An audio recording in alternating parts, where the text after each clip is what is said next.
everyone, what's up? My name is Joss from squibblesreads and welcome to the third video in my Thrillers and More Thursday series where I talk about books in the crime, mystery, and thriller genres. Before we start, I did want to let you guys know that I am having a giveaway to celebrate that this channel just reached 3,000 subscribers. The giveaway will have 2 winners and it is open right now and will end on Monday, June 27th, so I will leave the link down below with all the instructions as to how to enter and what you will win. Okay, so let's talk about the mysteries and thrillers that I'm reading right now. The first one actually fits in perfectly because I'm in the middle of TBR Takedown and I had a buddy read scheduled with Jessica from Between Stories and we were going to read And Then There Were None by Agatha Christie, and this book satisfies the challenge to read something that's been on your TBR for over a year. In the first couple chapters we meet a whole bunch of people who have been invited to this mysterious island on various offers, such as getting a job or meeting someone from their past. They all go to the island and once they get there, there is this mysterious, ominous voice over a gramophone that tells them about all the crimes that they've committed in the past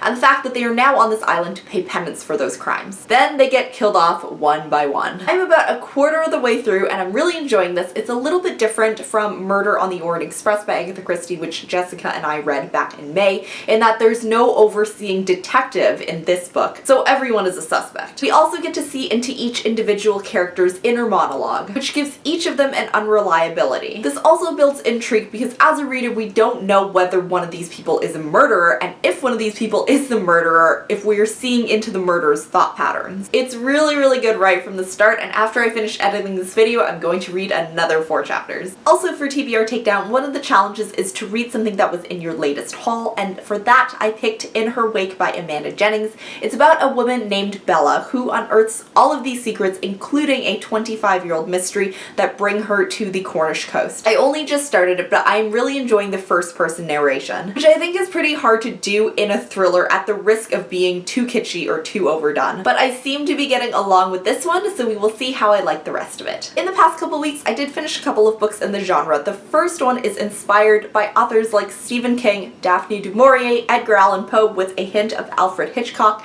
When I read the blurb for this book, I had to reach out to the publisher and see if I can get my hands on a copy because it just sounds so unique, and I did, and thankfully I really loved it, and this book is Security by Gina Woolsdorf. There is some straight up gore in this book, but I wouldn't call it horror so much as a thriller with some gore in the same vein and structure of And Then There Were None. So it's about a resort named Manderley near Santa Barbara in California, and it's about to open, but the owners seem a little odd. We find out in the first bit of the book that there is a mysterious person who is killing some of the members of the staff off one by one, and we do get to see these murders happen. However, the figure is still a mysterious person and a nameless person. What's really cool is that sometimes when things are happening simultaneously, the page is divided in half, and I mean like hot dog, not hamburger, so we get to see both of the things that are going on at the same time. The one narration is told on the left side of the page and the other one is told on the right side of the page. What I thought was really surprising was that there are some really smart statements made about the way that athletes are stereotyped in the media being narcissistic, one-dimensional, and obsessed with themselves, when really the majority of people who work out and lift weights don't ascribe to these stereotypes at all. Of course, that was just like a bonus to how fun and how terrifying this book really was, and I gave it 4 out of 5 stars. Another book that I finished was an arc of With Malice by Eileen Cook. This is a YA thriller which I believe is based on the murder of Meredith Kercher, which took place in 2007, in that there is an Italian boy and 2 girls,